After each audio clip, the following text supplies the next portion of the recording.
Detox நேயர்களுக்கு வணக்கம். Detox நேயர்களுக்கு வணக்கம். இந்த தேர்தலில் 234 தொகுதியில் தாவேக்கா 107 இடங்களில் ஜெயிச்சு சந்தோஷம் அடைஞ்சாங்களா இல்லையா அப்படின்னு நம்மளுக்கு தெரியவே இல்லை. விஜய் அவர்கள் முழுசாக சந்தோஷம் அடைஞ்சாரா அப்படின்னா நம்மளுக்கு தெரியல. ஆதவர்ஜனா தெரியல. ஸோ ஒட்டுமொத்த தாவேக்காலும் இந்த வெற்றியை அவ்வளோ கொண்டாடி இருப்பாங்களா அப்படின்னு நம்மளுக்கு தெரியல. ஆனால் ஒட்டுமொத்த தமிழ்நாடும் இந்த ஒரு தொகுதியை தான் பேசும் பொருளாக ஆக்கினாங்க அந்த ரிசல்ட் டைமில் அப்படின்னு நம்ம இங்கே பேசி ஆகணும். இதில் பாதி பேருக்கு சோகங்கள், பாதி பேருக்கு கண்ணீர்கள், பாதி பேருக்கு சிரிப்புகள், ஏளனங்கள், கேலி பேச்சுகள் அப்படின்னு பல விஷயங்கள் இங்கே போனதை நம்ம இங்கே பார்க்குறோம். அது என்ன தொகுதி அப்படின்னா, முன்னாள் முதலமைச்சர் மு.க. ஸ்டாலின் அவர்கள் இருந்த கொளத்தூர் தொகுதி அப்படின்னு தான் நம்ம இங்கே பேசணும். கொளத்தூர் தொகுதியில் அவர் போட்டியிட்டு கண்டினியூவாக வின் பண்ணி இருக்கிறாரு. அது மாத்திரம் இல்லாமல் அவர் முதலமைச்சராக இருக்கும்போது இந்த கொளத்தூர் தொகுதியை எந்த அளவுக்கு ஒரு வளர்ச்சியின் பாதையில் கொண்டு வந்தார் அப்படின்றதுக்கு பல பேர் உதாரணம். இன்னமும் நீங்கள் கொளத்தூரில் போய் கேட்டிங்கன்னா எல்லாமே ஸ்டூடெண்ட் முதற்கொண்டு, இளைஞர்கள் முதற்கொண்டு, பெண்கள் முதற்கொண்டு, வயதானவர்கள் முதற்கொண்டு எல்லாருமே கொளத்தூர்னா அது ஸ்டாலின் தான்ப்பா, அதில் எந்த வித மாற்று கருத்தும் இல்லைப்பா அப்படின்ற ஒரு பேச்சுகள் இங்கே வருதை நம்ம இங்கே பார்க்குறோம். ஸோ இப்படி கொளத்தூர் தொகுதியில் ஸ்டாலின் அவர்கள் எப்படி ஒரு அதீத வளர்ச்சிகளை கொண்டு வந்திருக்கிறார் அப்படின்றது எல்லாருக்குமே தெரியும். நானும் கண்கூட பார்த்துருக்கிறேன். கொளத்தூர் தொகுதி வளர்ச்சியை நானும் கண்கூட பார்த்துருக்கிறேன் அப்படின்றதுல எந்தவித மாற்று கருத்தும் இல்லை. ஸோ இப்படிப்பட்ட ஒரு தொகுதியில் ஸ்டாலின் அவர்களை தோற்கடித்து வெற்றி வகை சூடியிருக்கிற தமிழக வெற்றி கழகத்தின் வெற்றி வேட்பாளர் வி.எஸ். பாபு அவர்கள், இவர் ஜெயிக்கிறாரு அப்படின்ற ஒரு செய்தி வந்த உடனே விஜய் அவர்கள் 2 தொகுதியில் ஜெயிச்ச சந்தோஷம் இருந்ததோ இல்லையோ, ஸ்டாலினை தோற்கடிச்சிட்டோம் அப்படின்ற ஒரு சந்தோஷம் விஜய்க்கு அதீதமாக இருந்துச்சு அப்படின்னு தான் நம்ம சொல்லணும். அதுவும் ஆதவர்ஜினாவுக்கு டபுள் ட்ரீட்டு அப்படின்ற ரேஞ்சுக்கு தான் இருந்தது. வி.எஸ். பாபு அண்ணன் போகும்பொழுது அப்படியே வாரி அணைச்சி கட்டி பிடிச்சி அவரை சந்தோஷப்படுத்தினார். ஸோ இது எல்லாத்தையும் நம்ம பார்த்துருந்தோம். ஸோ இப்போ கூட ஒரு முன்னாள் முதலமைச்சரை தோற்கடிச்சிட்டோம் அப்படின்ற ஒரு பெருமை வி.எஸ். பாபு அவர்களுக்கு இருக்குது அப்படின்னு கூட நம்ம இங்கே பார்க்க வேண்டிய ஒரு விஷயமா இருக்குது. ஸோ இப்படியா வி.எஸ். பாபு அவர்கள் ஒரு பெரிய வரலாறை படைச்சிருக்கிறாரு, ஒரு பெரிய ஒரு சவால் மிக்க ஒரு தொகுதியை ஜெயிச்சிருக்கிறாரு, அசால்ட்டாக ஜெயிச்சிட்டாருங்க. அதுதான் இங்கே பெரிய விஷயமா இருந்தது. என்ன ஒரு விஷயம்னா, கொளத்தூர் மக்கள்கிட்ட அதுக்கப்புறம் போய் கேட்கும் பொழுது அவங்க எல்லாருமே என்ன சொன்னாங்கன்னா, நான் ஓட்டு போட்டால் திமுகவுக்கு வேற யாருன்னா ஓட்டு போட்டுருவாங்கப்பா அப்படின்ற ஒரு எண்ணத்தில் தான் நாங்கள் என்ன பண்ணோம், எல்லாரும் போட்டோம் அப்படின்னு சொல்கிறாங்க. ஸோ இது எல்லாமே ஒரு மாயாஜால் அப்படின்னு கூட நம்ம எடுத்துக்கலாம். தாவேக்காவுடைய நிர்வாகிகள் இன்னைக்கு வேட்பாளர்கள் எம்எல்ஏக்கள் இருக்கிறவங்க எல்லாருமே ஒரு மாயாஜாலில் தான் என்ன பண்ணியிருக்கிறாங்க, ஜெயிச்சிருக்கிறாங்க அப்படின்றதுல எந்தவித மாற்று கருத்தும் இல்லை. சரி, இதெல்லாம் ஒரு புறம் இருக்கட்டும்.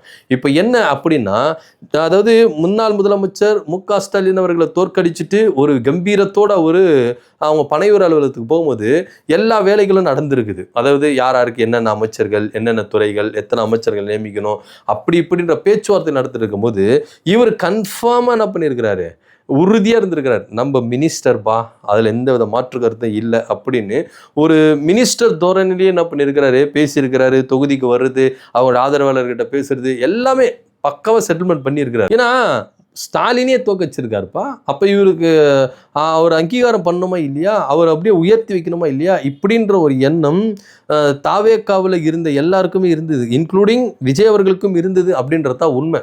ஆனால் இங்கே மினிஸ்டர் பதவி அமைச்சர்களை ஒதுக்கிடும் பொழுது வி.எஸ். பாபு அப்படியே அல்லேக்க தனியாக கைட்டி விடுறாங்க.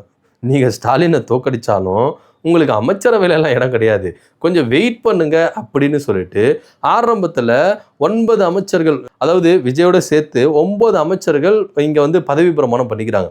சரி, ஓகே, ஃபஸ்ட்டு வாய்ப்பு தான் நம்மளுக்கு கிடைக்கல, 2வது அமைச்சரவர்கள் விரிவாக்கம் பண்ணுவாங்கள்ல, அப்போ நிச்சயமாக நம்மளுக்கு கிடைச்சிரும் அப்படின்ற ஒரு நோக்கத்தில் அதுலேயே இல்லை. அதுலேயும் ஒரு பெரிய ஏமாற்றம். என்னடா இது, ஃபஸ்ட்டு வாட்டியும் நம்மளுக்கு கொடுக்கல, செகண்ட் வாட்டியும் கொடுக்கல, என்ன நம்மளை கைவிட்டுட்டாங்களா அப்படின்ற ஒரு ஏக்கம் வி.எஸ். பாபு அவர்களுக்கு இருந்தது அப்படின்றதுல எந்தவித மாற்று கருத்தும் இல்லை. அவங்களுடைய ஆதரவாளர்கள் மத்தியில் பயங்கரமான ஒரு எதிர்ப்பு, பயங்கரமான ஒரு அதிர்ச்சி அப்படின்னு தான் இங்கே நம்ம போகணும். இப்போ ஸ்டாலினே தோக்கடிச்சிட்டோம், எங்களை போயிட்டு அமைச்சரவையில் கொண்டு வரலாம், அப்போ என்ன நினைப்பாங்க அப்படின்றது. ஏன்னா இங்கே நீங்கள் கொளத்தூர் தொகுதி அப்படின்றது சிஎம் தொகுதி அப்படின்ற ஒரு அந்தஸ்திலேயே இருந்தது. அங்கே வசிக்கிற மக்கள், எங்கள் தொகுதி என்ன தொகுதிமா, சிஎம் தொகுதி, நீங்கள் ப்ராக்டிக்கலாக யோசித்து பாருங்களேன், ஒரு சின்ன பசங்களோ இல்லை ஸ்டூடெண்ட்டுகளோ இளைஞர்களோ எப்படி பேசிப்பாங்க, ஏய் என் தொகுதி சிஎம் தொகுதிடா, நான் எங்கள் தொகுதியில அப்படி இருக்குதுடா இப்படி இருக்குறா இப்படி பேசியிருந்துருப்பாங்கல்ல.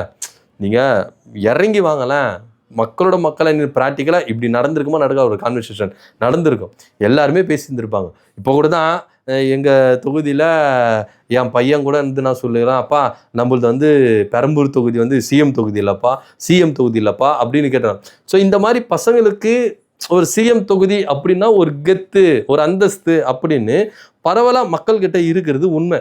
ஸோ அப்படி இருக்கும்பொழுது இந்த சிஎம் தொகுதியை அட்லீஸ்ட் அமைச்சர் தொகுதியான ஆக்கியிருக்கணுமே, ஏன் ஆக்கலை அப்படின்ற ஒரு ஏக்கம் தொகுதி மக்கள்கிட்டே இருக்குது, அவருடைய ஆதரவாளர்கள் மத்தியிலே இருக்குது அப்படின்றது தான் இங்கே பேசப்பட வேண்டிய ஒரு விஷயமா இருக்குது. ஸோ இப்படி கனவுகளோடு இருந்த விஎஸ் பாபு அவர்களுக்கு பெரும் ஒரு ஏமாற்றம் அப்படின்றதுல எந்தவித மாற்று கருத்து இல்லை. ஆனால் அதுக்குன்னு அவர் தலைமை கிட்ட கோச்சிக்கிட்டாரா, தலைமை கிட்ட அவர் அதிருப்தியில் இருந்தாரா அப்படின்னா அதை வெளிக்காட்டிக்கல, உள்ளுக்குள்ளே இருந்திருக்கலாங்க. எல்லாருக்கும் உள்ளுக்குள்ளே எல்லாரும் மனுஷன்தாங்க, இங்கே யாரும் அப்படியே பர்ஃபெக்டாக வந்து எல்லாருமே வாழ்ந்துட முடியாது, எல்லாம் மனுஷன்தான், எதனா ஒரு இடத்துல இடறி விழணும் தான், எதனா ஒரு இடத்துல வந்து சரிக்கு விழணும் தான் அப்படின்னு அதுலேயே விழுந்துடக்கூடாது, எழுந்து நம்ம ஓடணும் அப்படின்றது தான் நிதர்சனமான உண்மை, ஒரு மோட்டிவேஷனல். ஆனால் அங்கேயே விழுந்து கிடக்கிறான் பாருங்க, அவன் தான் வந்து தற்கூரி, அவன் தான் வந்து பார்த்தீங்கன்னா சோம்பேறி அப்படின்லாம் சொல்லுவாங்க. தடிக்கு விழுந்துட்டியா அடுத்து எழுந்து ஓடு, அதுதான் வந்து நம்மளுடைய முயற்சிக்கான அடையாளம், நம்மளுக்கு வெற்றிக்கான அடையாளம் அப்படின்னு நம்ம சொல்லணும். ஸோ அது போல தான் நம்ம விஎஸ் பாபு அவர்கள் மனசுக்குள்ள எல்லா வருத்தங்கள் இருந்தாலும் அதிருப்திகள் இருந்தாலும் அதை தலைமை கிட்ட காட்டினாரா அப்படின்னா கிடையவே கிடையாது. இப்போ கூட அவர் என்ன பண்றாரு, கெத்தா தான் வராரு, ஸ்டாலினை தோக்கடிச்சுட்டோம்பா நாங்க அப்படின்னு. ஆனா உள்ளுக்குள்ள நீ ஸ்டாலினே தோக்கடிச்சாலும் நீ வெறும் டம்மி தான்ப்பா, அங்கேயே இரு அப்படின்ற மாதிரி தான் ஒரு டம்மி எம்எல்ஏவா தான் விஎஸ் பாபு அவர்கள் இருக்கிறாரு அப்படின்னு. விஎஸ் பாபு மட்டுமா அப்படின்னா கிடையவே கிடையாது. கிட்டத்தட்ட 10 எம்எல்ஏக்கள் தாவேக்காவில் போர்க்கொடி தூக்கி இருக்குதா இங்கே பேசும் பொருளாக இருக்குது. இதனால விஜய் அவர்களுக்கு பயங்கரமான ஒரு தலைவலி. என்ன அப்படின்னா, ஆட்சியை இப்போ தான் பிடிச்சிருக்கோம், ஆட்சியே வந்து ஒரு நிர்வாகத்தில் நம்ம என்ன பண்ணல, இன்னும் சீர் செய்யவே இல்லை, அதுக்குள்ளாக கட்சியில் அமைப்பு ரீதியாக நமக்கு இவ்வளோ பெரிய தலைவலி வருது, இவ்வளோ பிரச்சனை வருது, பல பேர் போர்க்கொடி தூக்குறாங்க, என்னையா பண்ணுறது அப்படின்னு ரொம்ப தலைவலியில் குழம்பி தவிச்சுட்டு இருக்கிறாராம் விஜய் அவர்கள். ஸோ இப்படியா 10 எம்எல்ஏக்கள் விஎஸ் பாபோடு சேர்த்து 10 எம்எல்ஏக்கள் இன்னைக்கு வந்து பெரும் அதிருப்தியில் இருக்கிறாங்க. ஏன் அப்படின்னா, எங்களுக்கு அமைச்சர் பதவி கொடுப்பீங்க அப்படின்னு நினச்சா அதுலேயும் எங்களுக்கு ஏமாற்றம், அடுத்ததா எங்களுக்கு மாவட்ட செயலாளர் பதவி கொடுப்பீங்கன்னா அதில் பெரிய ஏமாற்றமாக இருக்குது. ஏன்னா புதுசாக வந்தவங்களுக்கெல்லாம் நீங்கள் பதவியை தூக்கி கொடுக்குறீங்க, ஆரம்ப கட்டத்தில் இருந்த எங்களுக்கு இங்கே பதவியை கிடைக்க மாட்டேங்குது, எங்களுக்கு எம்எல்ஏ பதவின்றது கன்ஃபார்மாக வேணும், ஏன்னா இது மாவட்ட ரீதியாக எங்களை ஒரு அதிகாரத்துக்குள்ளே எங்களை கொண்டு வந்து சேர்க்கும், அதிகாரமிக்க தலைவர்களாக நாங்கள் மாறுறதுக்கு வாய்ப்புகள் இருக்குது அப்படின்னு தான் அவங்களுடைய கூக்குரலாக இருக்குது. இன்றைக்கி விஎஸ் பாபு அவர்கள் ஸ்டாலினையே தோக்கடிச்சாலும் ஒரு டம்மி எம்எல்ஏ அப்படின்றது தான் இங்கே வந்து நிதர்சனமான உண்மையாக இருக்குது அப்படின்றதுல எந்தவித மாற்று கருத்து இல்லை. ஏன்னா ஸ்டாலினை முன்னாள் முதலமைச்சரை தோக்கடிச்சிருக்கிறாருன்னா அவருக்கு நீங்கள் ஹானர் பண்ணியிருக்கீங்க. இன்னும் சொல்ல போனால் விஎஸ் பாபு அவர்கள் சீனியர், கட்சியில் அதிமுகவில் இருந்திருக்கிறாரு, திமுகவில் இருந்திருக்கிறாரு, எம்எல்ஏவாக இருந்திருக்கிறாரு, அவரு பயங்கரமான ஒரு சீனியர். நீங்கள் ஒரு துறையாவது அவருக்கு நீங்கள் என்ன பண்ணியிருக்கணும், ஒதுக்கி இருக்கணுமா இல்லையா? ஏன்னா முதலமைச்சரையே தோக்கடிச்சிருக்கிறாருங்க அப்படின்ற ரேஞ்சில் அவரை நீங்கள் ஹானர் பண்ணுற விதமாக நீங்கள் இது பண்ணுற புதியவர்களுக்கு நிறைய பேருக்கு நீங்கள் என்ன பண்ணுறீங்க, வாய்ப்புகள் கொடுக்குறீங்க, நல்லது தான், வரவேற்கத்தக்கதான், அதுல நான் எந்தவித மாற்று கருத்தை சொல்ல. ஆனால் விஎஸ் பாபு போன்றவர்களை நீங்கள் என்ன பண்ணணும், அங்கீகரிக்கணும் அப்படின்றது தான் இங்கே அவங்களுடைய ஆதரவாளருடைய குரலாக இருக்குது. ஏன் அப்படின்னா, கொளத்தூர் தொகுதியை இன்னும் மேம்படுத்தணும், பலப்படுத்தணும், இந்த தொகுதியில் அடுத்தடுத்து நம்ம தான் ஜெயிக்கணும் அப்படின்ற ஒரு ரேஞ்சுக்கு இங்க நம்ம ஒரு கட்டமைப்புகளை கொண்டு வரணும். அப்படின்னா இந்த தொகுதிக்கு ஒரு அந்தஸ்து, ஒரு அதிகாரத்தை, ஒரு அங்கீகாரத்தை நீங்க கொடுத்தாதானே நல்லா இருக்கும்.